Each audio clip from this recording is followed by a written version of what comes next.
जय हिंद साथियों, मैं सुनील रोशन स्वागत करता हूं आपके अपने YouTube channel physical education arena में। स्पोर्ट्स ट्रेनिंग की जो प्रीवियस ईयर के क्वेश्चंस थे उसमें से हमने लगभग 100 क्वेश्चंस के ऊपर हमने कंफर्म कर लिए थे। आज पार्ट 5 है उसका, जिसमें मैक्सिमम जो बचे हुए क्वेश्चन हैं उनको क्लियर करेंगे। ठीक है, तो पहला क्वेश्चन आपसे, क्वेश्चन नंबर 111, 110 तक हमने पूरा किया था।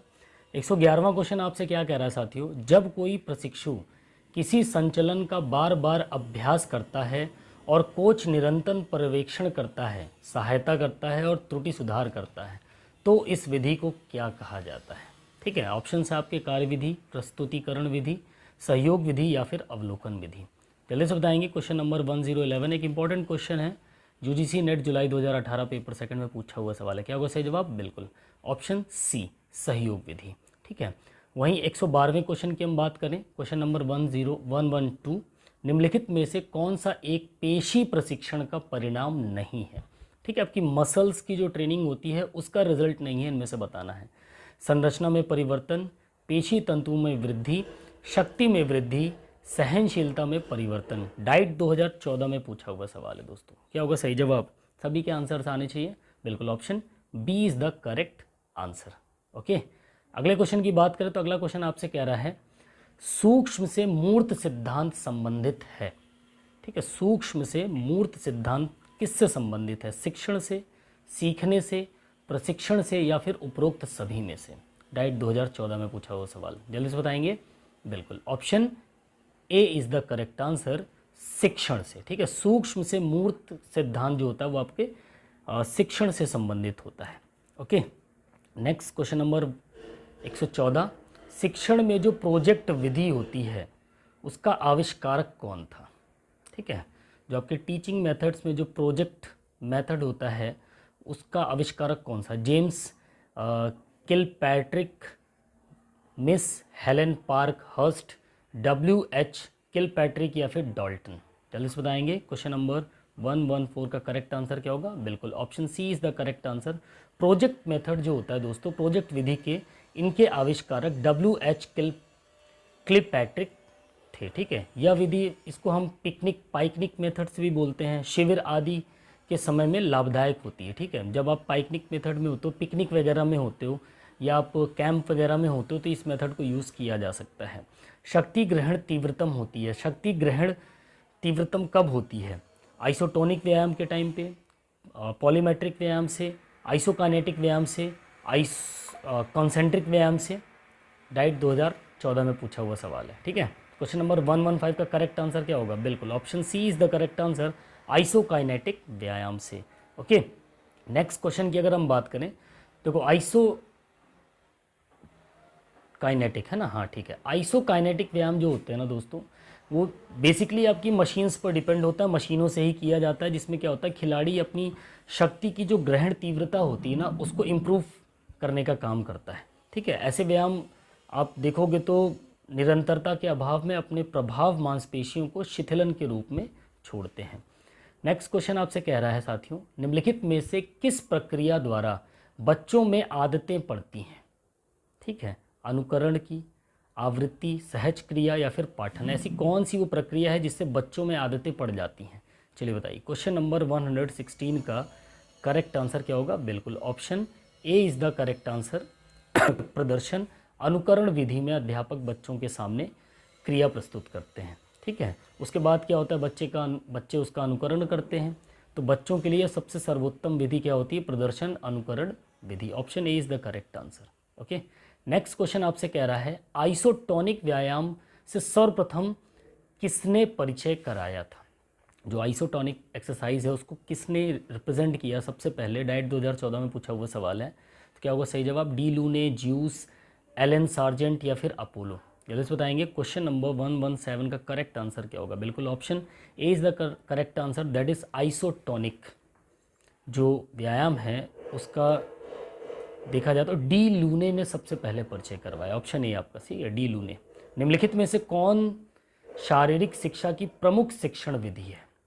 मिरर विधि, प्रोजेक्ट विधि, प्रदर्शन अनुकरण या फिर उपयुक्त सभी। ठीक है, पड़ोस के घर में काम चल रहा है, तो डिस्टर्ब मत होइएगा, थोड़ी बहुत खटर पटर की आपको आवाज़ आ सकती है। आज स्कूल ऑफ था, इस वजह से मैंने सोचा आपकी क्लास में अब घर से ही कंप्लीट करा दूँ, ठीक है। जो भी साथी इस चैनल पर नए होंगे चैनल को सब्सक्राइब ज़रूर करिएगा। ओके, तो इस क्वेश्चन का करेक्ट आंसर क्या हो जाएगा? बिल्कुल option D is the correct answer, सारे के सारे, ठीक है। शारीरिक शिक्षा की जो प्रमुख शिक्षण विधि है उसमें मिरर विधि भी आती है, प्रोजेक्ट मेथड भी आता है, डेमोन्स्ट्रेशन और इमिटेशन मेथड भी आता है। ओके, यूपीटीसीटी 2001 में पूछा हुआ सवाल है, ठीक है। और भी हैं, तो मुख्य शिक्षण विधि में आपकी भाषण विधि आ जाती है, प्रोजेक्ट मेथड आ जाता है, ग्रुप निर्देशन अभ्यास विधि आ जाती है, आदेश विधि आ जाती है, विचार विमर्श विधि आ जाती है, प्रदर्शन अनुकरण विधि भी आ जाती है। ओके, नेक्स्ट क्वेश्चन आपसे कह रहा है लचीलेपन के विकास की सर्वोत्तम पद्धति क्या है? आपकी फ्लेक्सिबिलिटी को डेवलप करने का सबसे बेहतर मेथड क्या होगा? वेलिस्टिक, स्लो स्ट्रेचिंग तथा होल्डिंग, या फिर इनमें से कोई नहीं? चलिए बताइए क्या होगा सही जवाब। यूपीटीसीटी 2004 में पूछा हुआ सवाल है। बिल्कुल option C is the correct answer, that is slow stretching के साथ आप अगर उसको होल्ड कर लेते हो तो आपकी फ्लेक्सिबिलिटी जॉइंट्स की बढ़ने की संभावना बढ़ जाती है, ठीक है। ओके, फिर अगर आप फ्लेक्सिबिलिटी को बढ़ाने के लिए हम मेथड्स की बात करेंगे ना, तो उसमें भी कुछ इंपॉर्टेंट मेथड्स होते हैं जो आपकी फ्लेक्सिबिलिटी को बढ़ाते हैं। जैसे एक तो आपका बैलास्टिक स्ट्रेचिंग मेथड हो गया, ठीक है, स्लो स्ट्रेच मेथड हो गया, और स्लो स्ट्रेच और होल्ड मेथड हो गया। ओके, अगला क्वेश्चन नंबर 120 क्वेश्चन आपसे क्या कह रहा है? माइक्रोसाइकिल प्लान में प्रायः निम्नलिखित कदमों का अनुसरण किया जाता है, नीचे दिए गए कूट का प्रयोग करते हुए इन्हें क्रमिक रूप से व्यवस्थित करें, ठीक, इनको सीक्वेंस में लगाना है। ऑप्शंस आपके सामने हैं, लक्ष्य और उप लक्ष्यों का निर्धारण, अवधियों का निर्धारण और मीज़ोसाइकिल्स की व्यवस्था, प्रदर्शन का पूर्वानुमान और प्रदर्शन का निर्धारण, परीक्षणों, नियंत्रणों और प्रतिस्पर्धाओं की तारीखों का निर्धारण करना, और लोड डायनेमिक्स और लोड इंडाइसिस का निर्धारण करना। चलिए बताइए ऑप्शंस आपके सामने क्या होगा करेक्ट आंसर। तो इसका सही जवाब क्या हो जाएगा? ऑप्शन सी यहाँ पर आपका करेक्ट आंसर हो जाएगा। नंबर 1 पे आपका आ जाएगा प्रदर्शन का पूर्वानुमान और प्रदर्शन का निर्धारण करना। नंबर 2 पे आपका लक्ष्य, उसके बाद फिर हम लक्ष्य और उप लक्ष्यों का निर्धारण करेंगे। देन इसके बाद फिर अवधियों का निर्धारण करके मीज़ोसाइकिल्स की व्यवस्था की जाएगी। फिर परीक्षणों और नियंत्रणों और प्रतिस्पर्धाओं की जो डेट्स होती हैं उनका निर्धारण करेंगे, और लास्ट वन आपका लोड डायनेमिक्स और लोड इंडाइसिस का निर्धारण कर दिया जाएगा, ठीक है। तो ये इसका सही सीक्वेंस है। नेक्स्ट क्वेश्चन नंबर 121 की अगर हम बात करें, एक इंपॉर्टेंट क्वेश्चन है दोस्तों आपके सामने, यूपीटीसीटी 2004 में पूछा हुआ सवाल है। हैवी एक्सरसाइज करते समय रक्त का जो प्रवाह होता है वो किधर होता है? आपके मस्तिष्क की ओर होता है, स्केलेटल मसल्स की ओर होता है, शरीर के निचले हिस्से की ओर होता है, या फिर सभी में होता है? चलिए बताइए क्वेश्चन नंबर 121 का करेक्ट आंसर क्या हो जाएगा? बिल्कुल option B is the correct answer, that is skeletal muscles की ओर। जब भी हम हैवी एक्सरसाइजेस करते हैं तो हमारी स्केलेटल मसल्स की ओर ब्लड का फ्लो ज़्यादा से ज़्यादा होता है, ठीक है। ओके, होता क्या है कि जो रेखित पेशियां हैं ना वो अपने दोनों सिरों पर आपकी जो बोन्स होती हैं उनको कनेक्ट करके रखती हैं, इसलिए इन्हें कंकाल पेशियां कहते हैं, ठीक है, स्केलेटल मसल से आप ये ध्यान रखिएगा। शटल रन से क्या परखा जाता है? ठीक है, शटल रन से क्या मेज़र करते हैं हम? विस्फोटक शक्ति, गति सहनशीलता, धावन कौशल, या फिर स्फूर्ति? यूपीटीसीटी 2004 में पूछा हुआ सवाल है। तो 122 क्वेश्चन का करेक्ट आंसर क्या होगा साथियों? ठीक है, शटल रन मतलब जब आप तेज़ी से अप डाउन करते हो, चलते हो या दौड़ते हो, ठीक है, तो इससे मेनली क्या होता है ना, स्फूर्ति जो होती है आपकी, एजिलिटी, चपलता, ठीक है। तो आंसर इसका हो जाएगा ऑप्शन डी, स्फूर्ति, ठीक है। बैलेंस बनाने का भी काम होता है, फटाक से गए फिर तुरंत मुड़ के वापस आना होता है ना। आंतरिक प्रशिक्षण में विकसित किया जाता है क्या? चलो बताओ, जो आंतरिक प्रशिक्षण होता है उसमें क्या विकसित किया जाता है? आपकी शक्ति, यानी कि आपकी स्ट्रेंथ, विस्फोटक शक्ति, ठीक है, डायनेमिक स्ट्रेंथ, सहन शक्ति, या फिर गति सहनशीलता। सो क्वेश्चन नंबर 123 के इंपॉर्टेंट क्वेश्चन है, क्या होगा सही जवाब? बिल्कुल ऑप्शन डी, आपकी स्पीड एंडोरेंस को मापने का काम करता है, गति सहन शक्ति को मापने का काम किया, जब डेवलप करने का काम किया जाता है इंटरनल ट्रेनिंग के अंदर, ठीक है। फिर है नेक्स्ट क्वेश्चन, थकान की अवस्था में किसी प्रतिरोध के साथ या प्रतिरोध के विरुद्ध कार्य करने की जो क्षमता होती है साथियों, उसको क्या कहा जाता है? मतलब बहुत थकान की अवस्था में भी आप काम कर रहे हो, ठीक है, उस प्रतिरोध के विरुद्ध, तो उसको क्या बोलेंगे? विस्फोटक शक्ति बोलेंगे, अधिकतम शक्ति बोलेंगे, शक्ति सहनशीलता बोलेंगे, या फिर उपरोक्त में से कोई भी नहीं? चलिए बताइए क्या होगा सही जवाब? बिल्कुल option C is the correct answer, strength endurance. जब आप थकान की अवस्था में भी काम कर रहे होते हो लगातार ठीक है, प्रतिरोध के विरुद्ध, तो वो आपकी स्ट्रेंथ एंडोरेंस कहलाती है, शक्ति सहनशीलता कहलाती है। ठीक है, लंबे समय तक थकान की अवस्था में कार्य करते रहने की जो क्षमता होती है वो स्ट्रेंथ एंडोरेंस होती है। नेक्स्ट क्वेश्चन आपसे कह रहा है, यदि कोई मांसपेशी संकुचित हो, कॉन्ट्रैक्ट हो, परंतु उसमें कोई भी मूवमेंट ना हो, कोई भी गति ना हो, तो यह संकुचन जो मेथड होता है, जो कॉन्ट्रैक्शन मेथड होगा, वो क्या कहलाएगी? ये ऐसी संकुचन विधि क्या कहलाएगी? आइसोमेट्रिक कहलाएगी, आइसोटोनिक कहलाएगी, आइसोकाइनेटिक कहलाएगी, या फिर इनमें से कोई भी नहीं? क्या होगा सही जवाब? बिल्कुल आइसोमेट्रिक। जैसे आप दीवार को धक्का दे रहे हैं, ठीक है, कोई भी कार्य होता हुआ उसमें दिखाई नहीं देगा, साथ ही उसमें संकुचित तो हो रही पर उसमें कोई भी गति नहीं होगी। ओके, गोनियोमीटर से क्या मापा जाता है? एक इंपॉर्टेंट क्वेश्चन है, 126 क्वेश्चन, यूपीटीजीडी 2004 में पूछा हुआ सवाल है। गोनियोमीटर apparatus से क्या मापा जाता है? फुर्ती, ताकत, गति या लचीलापन? क्या मापा जाता है? बिल्कुल option D is the correct answer, that is लचीलापन। ठीक है, फ्लेक्सिबिलिटी मापी जाती है आपकी गोनियोमीटर से साथियों। ओके, और भी देखो, गोनियोमीटर का काम क्या होता है? आपकी क्षमता और लचीलापन जोड़ के angle of range of joint, जो आपके बोन्स के रेंज, जॉइंट की जो रेंज होती है उसको मापने, उसके कोण को मापने का काम करता है। ठीक है, फिर एक टर्म आता है आपके, आपने पढ़ा होगा इलेक्ट्रोमायोग्राफी। जो इलेक्ट्रोमायोग्राफी होती है उससे मांसपेशी की जो क्रियात्मक क्षमता होती है उसका भी पता लगाया जाता है। ठीक है, इलेक्ट्रोमायोग्राफी अगर आपसे पूछ ले। नेक्स्ट क्वेश्चन 127 आपसे कह रहा है, फ्लेक्सिबिलिटी क्या है, लचीलापन क्या है, गतिशीलता है, स्वस्थ है, सक्रिय है, या फिर दीर्घायु है? क्या होगा सही जवाब? बिल्कुल option A is the correct answer, that is गतिशीलता। फ्लेक्सिबिलिटी क्या है? गतिशीलता है। ठीक है ओके, और जब भी फ्लेक्सिबिलिटी वाले कोई भी काम होते हैं तो उसमें दो प्रकार की क्रियाएं होती हैं आपकी मसल्स में। प्रोटागोनिस्टिक पेशी जिसके कारण क्रिया हो जाती है, और एंटागोनिस्टिक पेशी होती है जिसके कारण विरोध और लोचशीलता का निर्धारण होता है। नेक्स्ट क्वेश्चन नंबर 128 आपसे कह रहा है, मानव में सामान्य धड़कन की दर क्या है साथियों? ठीक है, हार्ट रेट जो नॉर्मल होती है वो कितनी होती है? 72 बार प्रति मिनट, 60 बार प्रति मिनट, 50 बार प्रति मिनट, या फिर 40 बार प्रति मिनट? चलिए बताइए क्या होगा सही जवाब? बिल्कुल option A is the correct answer, 72 बार प्रति मिनट। वहीं अगर अलग अलग एज की हम बात करें, ठीक है, अगर नया बच्चा है, नवजात शिशु है, तो उसमें 140 बीट पर मिनट हार्ट रेट होगी। 1 वर्ष का बच्चा है तो 120, 2 वर्ष का है 110, 4 से 5 वर्ष का है तो 96 से 100 के बीच में हार्ट रेट रहेगी। 10 साल का बालक है तो 80 से 90 के बीच में हार्ट रेट रहेगी। वयस्क है तो 60 से 80 के बीच में, औसत 72 हार्ट रेट रहती है। वहीं एक प्रशिक्षित खिलाड़ी की बात करें तो उसकी धड़कन जो होती 40 प्रति मिनट तक हो सकती है या हो जाती है। अब बताओ, अध्यापन की इसमें से एक विधि कौन सी है? कहानी लिखना, प्रदर्शन, या फिर खोजना? टीचिंग मेथड्स क्या होगा इसमें से? बताओ। स्टोरी राइटिंग, डेमोन्स्ट्रेशन, या फिर इन्वेंशन? क्या होगा? बिल्कुल option C is the correct answer, प्रदर्शन होगा, डेमोन्स्ट्रेशन होगा। ठीक है, नेक्स्ट क्वेश्चन नंबर 130 आपसे कह रहा है, शारीरिक शिक्षा अध्यापक के गुण क्या होते हैं? सभ्य, अच्छा निष्पादक, युवा, या स्मार्ट? यूपीटीजीडी 2004 में ही पूछा हुआ सवाल है। क्या होगा सही जवाब? बिल्कुल option B is the correct answer, अच्छा निष्पादक होना। ठीक है, वो अपनी चीज़ों को रिप्रेजेंट अच्छे से कर सके, ये शारीरिक शिक्षा के अध्यापक का एक इम्पॉर्टेंट गुण। और भी गुण होते हैं, ठीक है, उसकी पर्सनालिटी अच्छी तो होनी चाहिए, ठीक है, वेशभूषा अच्छी होनी चाहिए, प्लस उसका खिलाड़ी की प्रवृत्ति होनी चाहिए उसके अंदर, उसका कैरेक्टर अच्छा होना चाहिए, हिस्ट पुस्ट होना चाहिए, अच्छा कमांड देने वाला होना चाहिए, ठीक है, सोशल होना चाहिए थोड़ा सा, ठीक है, राष्ट्र के प्रति अच्छी भावना होनी चाहिए। ठीक है, नेक्स्ट क्वेश्चन नंबर 131 की अगर हम बात करें तो 131वां क्वेश्चन आपसे क्या कह रहा है साथियों? प्रशिक्षण अवधि में हमारे शरीर में कौन सा अम्ल बढ़ जाता है? इंपॉर्टेंट क्वेश्चन है, कई बार पीछे मैंने क्लासेस में भी डिस्कस किया है। एटीपी, लैक्टिक एसिड, एडीपी, या न्यूक्लिक एसिड?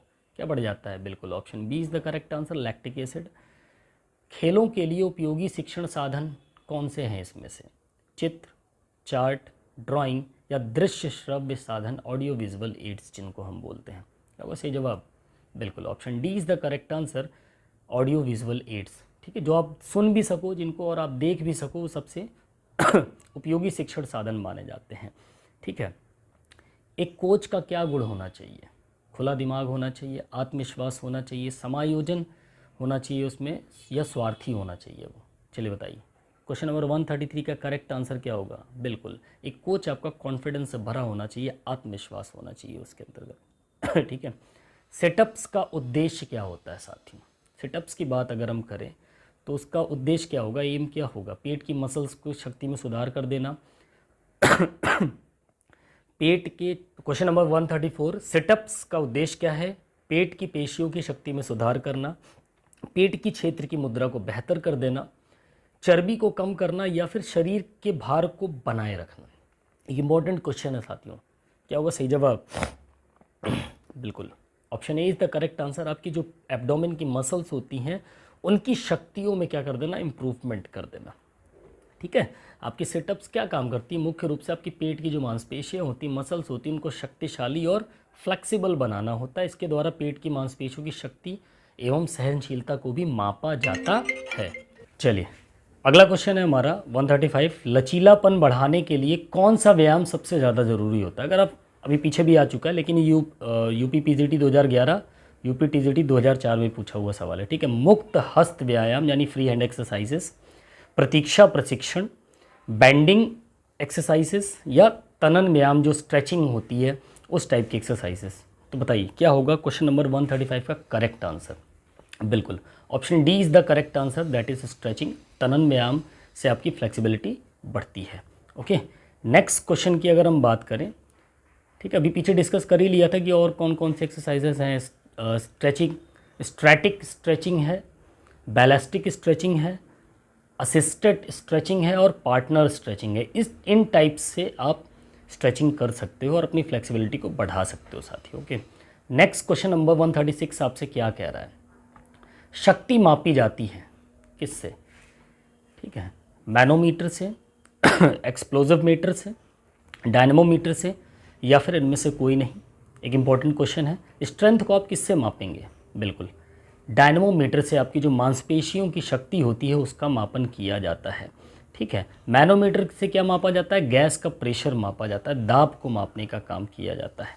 ठीक है, नेक्स्ट क्वेश्चन आपसे कह रहा है, यदि कोई खिलाड़ी प्रशिक्षक की देख रेख में सीखे हुए कौशलों का अभ्यास करता है तो उसे क्या कहते हैं?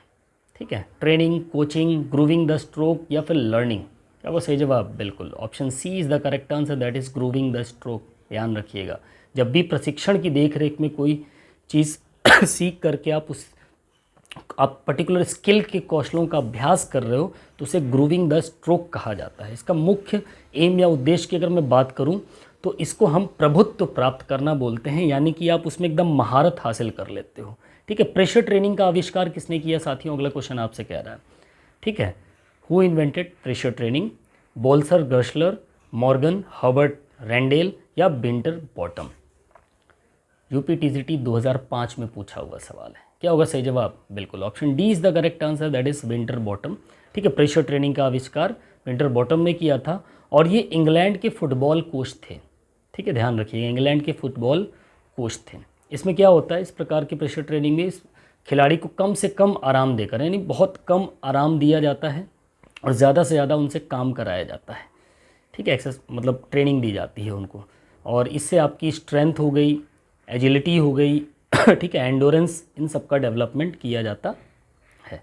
ठीक है, नेक्स्ट क्वेश्चन है, माइक्रो साइकिल प्रशिक्षण की अवधि कितनी होती है? पीछे भी कई बार डिस्कस किया जा चुका है, लेकिन 2009 के यूपी टीजीटी में भी ये सवाल पूछा गया। तो 7 दिन की, 15 दिन की, 21 दिन की, या फिर 30 दिन की? कितने दिन की होती है? बिल्कुल option A is the correct answer, 1 week की होती है, 1 वीक से 10 डेज। ठीक है, 7 आपका दे रखा, ऑप्शन ए सही हो जाएगा। ठीक है, वहीं अगर माइक्रो साइकिल तो दे दिया 7 से 10 दिन होगी। ठीक है, 5 से 10 दिन भी कहीं कहीं दिया रहता है। माइक्रो साइकिल आपकी 1 महीने के आसपास की चलती है, माइक्रो मतलब 1 साल के आसपास की चलती है। मीज़ो साइकिल आपकी 1 महीने के आसपास रहती है, 1 से 2 महीने, 1.5 महीने भी चली जाती है।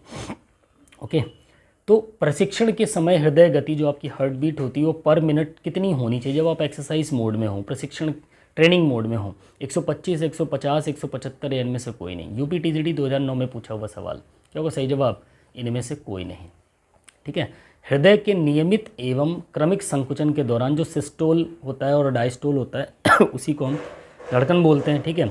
तो पर मिनट हृदय की धड़कन जो होगी उसका संकुचन और शिथिलन होगा, ठीक है, उसको हम हृदय गति बोलते हैं। लेकिन सामान्य व्यक्ति में तो 72 प्रति मिनट होती है जो हृदय की रेट होती है, दर होती है, हार्ट रेट होती है।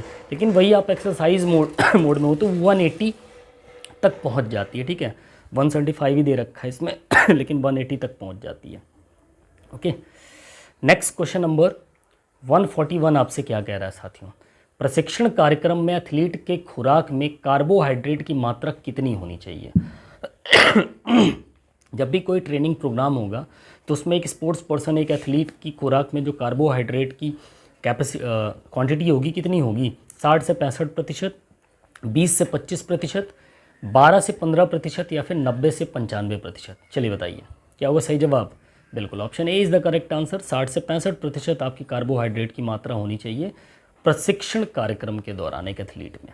ठीक है। अनुपात की बात करें तो 4 होता है इसमें। ठीक है। ग्राम में अगर मात्रा ले लोगे तो कार्बोहाइड्रेट की 780 से 750 ग्राम की मात्रा दे सकते हो आप। ठीक है। कैलोरी कितनी होती है? इतनी की 2800 से 3000। और कितना ऊर्जा उत्पादन होता है? 4.1 कैलोरी उत्पादन होता है। वहीं प्रोटीन की बात कर लें तो उसमें भी 4.1 कैलोरी का उत्पादन होता है 1 ग्राम प्रोटीन में। फैट की बात करें तो सबसे ज़्यादा 9.1 या कहीं पर आपको 9 भी दिया रहता है। ठीक है। नेक्स्ट क्वेश्चन क्या कह रहा है? कौन सा प्रशिक्षण स्ट्रेंथ टेस्ट में सम्मिलित नहीं है? ठीक है। स्ट्रेंथ टेस्ट में कौन सा इनमें से प्रशिक्षण सम्मिलित नहीं होता? पुलअप्स, शटल रन, डिप्स या फिर पुशअप्स? चलिए एक इंपॉर्टेंट क्वेश्चन है, यूपी टीजीटी 2010, एनवीएस टीजीटी 2016 में भी पूछा हुआ सवाल है। क्या होगा सही जवाब? बिल्कुल option B is the correct answer, that is shuttle run. Shuttle run में आपका स्ट्रेंथ टेस्ट नहीं होता, उसमें आपकी एजिलिटी होगी, फ्लेक्सिबिलिटी होगी, ये सारी चीज़ें मापी जाती हैं। ठीक है। गतिरोध के सम्मुख बल लगाने की जो क्षमता होती है इसी को स्ट्रेंथ कहते हैं। ठीक है। अधिकतम ताकत कब बढ़ती है? जब आपको अपनी ताकत बढ़ानी है तो आपको ज़्यादा वेट ट्रेनिंग करनी पड़ेगी। ठीक है। ज़्यादा वेट ट्रेनिंग करेंगे तो आपकी ताकत बढ़ेगी। वहीं आपको अगर विस्फोटक क्षमता बढ़ानी, विस्फोटक ताकत बढ़ानी है, ठीक है, तो उसके लिए क्या होगा? मेडिसिन बॉल का यूज़ कर सकते हैं आप, प्लायोमेट्रिक एक्सरसाइजेस कर सकते हैं, वेट ट्रेनिंग भी कर सकते हैं। ठीक है। और एंडोरेंस की जो ताकत होती है, सहन शक्ति अगर आपको बढ़ानी है तो उसके लिए आप सर्किट ट्रेनिंग का यूज़ कर सकते हैं, डंबल से एक्सरसाइज कर सकते हैं, वेट ट्रेनिंग भी कर सकते हैं, और साथ ही पहाड़ी पर दौड़ने से भी आपकी सहन शक्ति बढ़ती है। ठीक है। नेक्स्ट क्वेश्चन आपसे कह रहा है किस संकुचन में मांसपेशियों की लंबाई परिवर्तित हो जाती है? आइसोमेट्रिक, आइसोटोनिक, स्टैटिक संकुचन या इनमें से कोई नहीं? यूपी टीजीटी 2010 में पूछा हुआ सवाल है। बिल्कुल option B is the correct answer. Isotonic exercise में आपकी जो मसल्स की लेंथ होती है वो डिफरेंट हो जाती है, चेंज हो जाती है, परिवर्तित हो जाती है। ठीक है।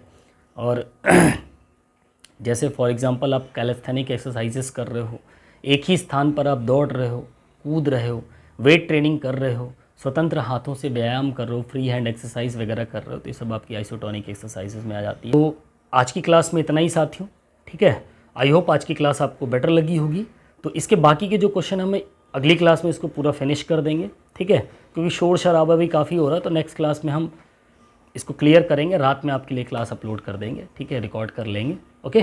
तो आई होप आज की क्लास आपको अच्छी लगी होगी। अगर आज की क्लास आपको बेटर लगी हो तो चैनल को सब्सक्राइब, लाइक, शेयर ज़रूर करें, और साथ ही अपने जितने भी दोस्तों उनको चैनल के साथ कनेक्ट करें। हमें सपोर्ट करने के लिए चैनल को ज्वाइन बटन ज़रूर दबाएं। तो मिलते हैं अपनी नेक्स्ट वीडियो में, तब तक के लिए बाय बाय, टेक केयर, जय हिंद, वंदे मातरम, फिजिकल एजुकेशन जिंदाबाद।